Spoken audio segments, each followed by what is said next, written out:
forget to subscribe my channel Hang Duk Mana. Sas. Assalamualaikum, selamat datang lagi ke channel Hang Duk Mana. Mari kita dengar birasan Datuk Loma Adam terhadap isu Nik Eileen ni.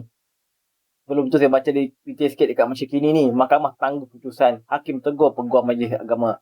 Panel 9 Hakim Mahkamah Persekutuan menangguhkan keputusannya pada pendengaran petisyen seorang peguam dan anaknya yang mencabar enakmen kanun syariah Kelantan 2019.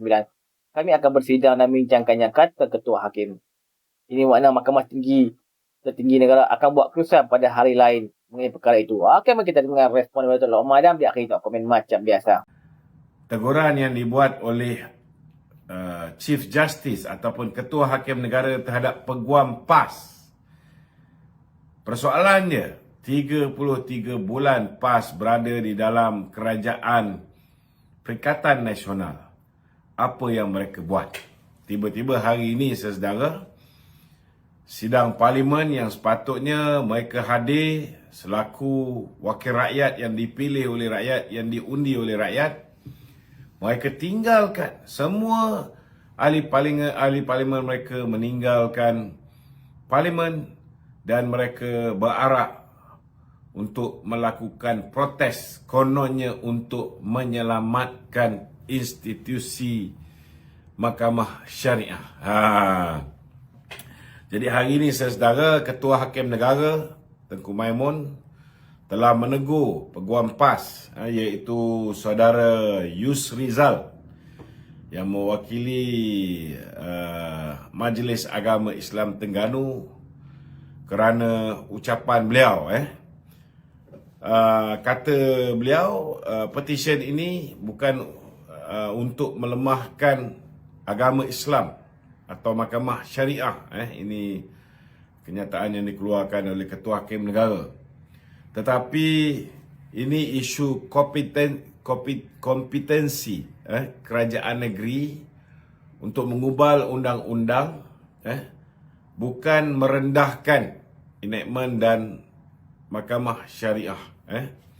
Ketua Hakim Negara mengingatkan supaya ditegaskan prinsip undang-undang dan tidak menghasut. Inilah kepakaran PAS ni, tuan-tuan. Memang kepakaran mereka ialah menghasut, dan itulah yang mereka buat dengan baik.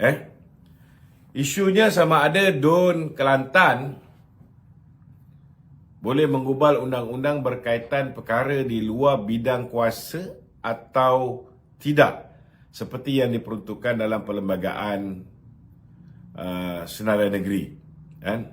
Hal perlembagaan, saudara, ini kena buat kerja di parlimen, bukan ataupun di DUN, bukan menghasut di Padang Merebuk ke, di Dataran Putrajaya ke, ataupun di tempat-tempat yang biasanya pemimpin-pemimpin PAS ini mengadakan demonstrasi. Boleh dikatakanlah terangkat kening saya dengar ucapan Tuan Ibrahim. Dia akan ambil alih Putrajaya jika kerajaan gagal untuk selamatkan institusi syariah ni. 33 bulan dia dalam kerajaan, satu apa pun dia tak buat untuk mengukuhkan kedudukan institusi kehakiman ni. Dan lebih menyedihkan, dia boleh cakap dulu kita tak tahu. Dulu dia tak tahu, tuan-tuan. Sekarang dia baru tahu, saudara. Saya nak beritahu, Kerajaan Madani telah pun menghantar peguam kita, wakil Amicus Curiae, Majlis Agama Islam Wilayah Persekutuan, untuk berhujah dan membantu mahkamah. Apa jua keputusan mahkamah, kerajaan boleh perbaiki dan perkukuhkan pentadbiran undang-undang syariah melalui pindaan perlembagaan, dan undang-undang ini bukan pengakhiran Mahkamah Syariah seperti didakwa oleh puak-puak PAS ni, tuan-tuan. Jadi jangan termakan dengan hasutan lebay-lebay malang ni. Perlembagaan dan undang-undang sifatnya hidup. Dah banyak kali diperbaiki untuk diharmonikan sistem syariah dan sistem sivil kita ni. Kalau apa yang tak kena, tuan-tuan kena faham bahawa hanya undang-undang yang peraturan yang diturunkan oleh Allah SWT je yang tak boleh diubah. Yang sifat dia tidak ada cacat dan cela, Al-Quran dan Sunnah. Yang lain ni saudara, selagi namanya ciptaan manusia, hukum takzir dan sebagainya, ianya boleh diubah daripada masa ke semasa. Okay? Dan saya nak beritahu, kita perlu ingat bahawa Menteri Agama kita sekarang ni pun, sebelum dia jadi Menteri Agama, Datuk Dr. Naim ini, dia merupakan Ketua Pengarah Jabatan Kehakiman Syariah Malaysia, JKSM, yang memang kerja dia memperbaiki pentadbiran mahkamah syariah dan kehakiman syariah. Jadi tuan-tuan tak perlu bimbang lah. Saya nak beritahu, selagi UMNO berada di dalam kerajaan perpaduan ini, UMNO lah yang mengangkat agama Islam sebagai agama persekutuan. Kedudukan Hak Istimewa Melayu pun UMNO yang letak dalam perlembagaan.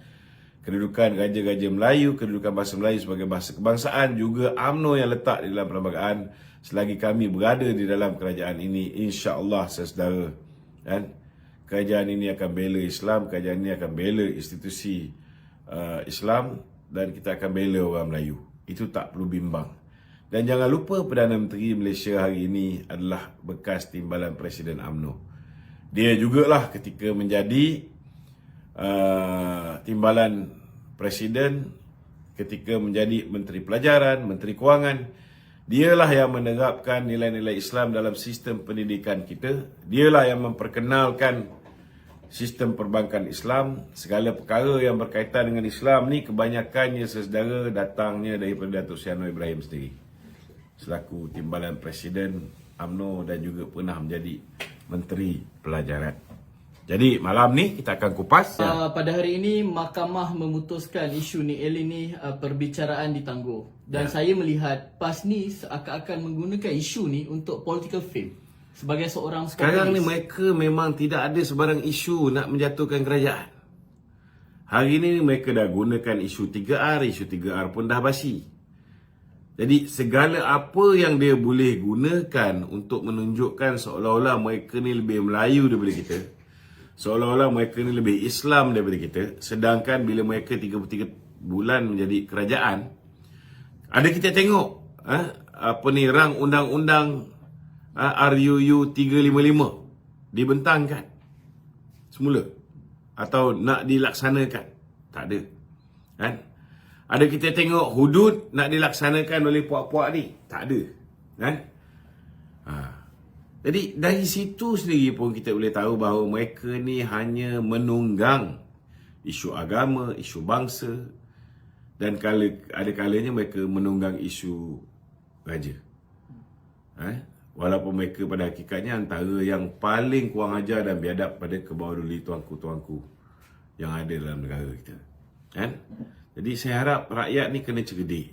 Jangan biarkan terus diperbodohkan dengan isu-isu yang bak kata orang tu yang nampak sangat bahawa mereka ni mengamalkan politik perkauman sempit dan menunggang agama. Okey? Begitu. Ya. Saya tak menyangkal apabila PAS menggunakan naratif ni sebagai mereka punya political fame, ianya sedikit sebanyak dapat menghasut kalangan rakyat di mana orang tua macam mak kita punya apa tu? Kita punya TikTok ni asyik kena block ya. Aku tak faham lah. Baru tutup je TikTok ni. Kita tak ada cerita apa-apa pun yang menyebabkan dia orang nak block. Dah kena ni Dah okay, kena kita flag. continue dekat Facebook Okay, tak apa. Tapi kita masih berjalan ni. Berjalan Okey, soalan saya tu saya tak menyangkal perkara yang dimainkan ni, naratif yang dimainkan oleh PAS ni sedikit sebanyak dia bakal menggaguh gugat ketenteraman di kalangan rakyat tu. Mungkin rakyat akan rasa risau dan sebagainya. Komen sikit tu. Tak, memang apa yang dimainkan ini menimbulkan kerisauan. Itu sebab posting-posting daripada puak-puak Perikatan Nasional ni, yang mana boleh menyebabkan orang panik, yang mana boleh menyebabkan orang gundah gulana, kan? Boleh menyebabkan orang hilang kepercayaan kepada kerajaan. Kalau orang percaya dengan posting-posting PAS ni, seolah-olah macam kerajaan hari ini tidak membela nasib sistem kehakiman syariah kita dan sebagainya, maka orang akan terpedaya dan akhirnya memusuhi kerajaan. So kita tak boleh biarkan benda ni, dan kita minta lah contohnya macam TikTok ni. Bila kita bicara tentang perkara ni, kita bicara benda yang benar, mudah saja kita kena red flag, ataupun kita kena apa dipanggil sebagai warning, ataupun kita kena shadow ban, kan? Tetapi bila puak-puak yang menyalahgunakan TikTok, menyalahgunakan media sosial ni, dia cakap apa saja, tak ada pula sebarang tindakan, kan? So benda ni perlu dikaji lah. Itu sebabnya saya memberi sokongan. Kalau kerajaan hari ini, kan, dah bagi warning banyak kali dengan kawan-kawan kita di TikTok ni, tapi masih lagi tidak dianggap benda tu serius, tidak diambil tindakan yang serius, dibiarkan platform ini dipergunakan, disalahgunakan untuk merosakkan pemikiran rakyat, dan menyebarkan fitnah yang keterlaluan. Saya rasa kita patut ikut 29 buah negara lagi yang hari ini bertindak tegas terhadap platform-platform yang gagal untuk memastikan bahawa mereka boleh berlaku adil, dan mereka bersedia untuk menapis kandungan-kandungan yang merosakkan pemikiran rakyat dan kandungan-kandungan yang boleh memecah belahkan dan mengganggu ketenteraman awam, begitu juga dengan mengganggu keharmonian masyarakat yang berbilang kaum dalam negara ni. So we got to act fast and we got to be strict. Tak boleh suka-suka hati. Ini penting. Jadi saya sokonglah setiap tindakan yang diambil oleh YB Fahmi Fadzil, walaupun orang kecam dia macam mana. Yalah, kita nak puaskan hati semua orang susah. Kalau kita nak baik sangat, kita nak berlaku adil, memang kita kena adil. Tetapi kebebasan bersuara tidak bermakna bahawa rakyat bebas untuk memfitnah. Rakyat bebas untuk menanam sifat membenci sesama kaum, kan? Itu tak betul, kan? Dan kebebasan bersuara tidak bermakna bahawa rakyat bebas untuk mengapi-ngapikan dengan perkara-perkara yang bukan fakta, tapi lebih kepada auta, fitnah dan sebagainya. So benda ni kena diperbetulkan. Okey tuan-tuan, komen saya lah. Yang kes ni dah sampai dekat Mahkamah Persatuan. Yang kita herannya, masa dia orang merintah 3 bulan lalu, tak ada senyap, tak ada pula buat perhimpunan. Ini siap buat perhimpunan dekat Putrajaya yang konon-kononnya mahkamah syariah kita ni digugat lah, apalah. Mana ada macam tu. So sekarang ni dia orang letak beban ni dekat Kerajaan Perpaduan pula. Masa dia orang senyap saja 3 bulan, apa pun tak buat. Itulah dia PN ni dengan PAS ni. Tuan-tuan, mari terus menyokong Kerajaan Perpaduan. Assalamualaikum.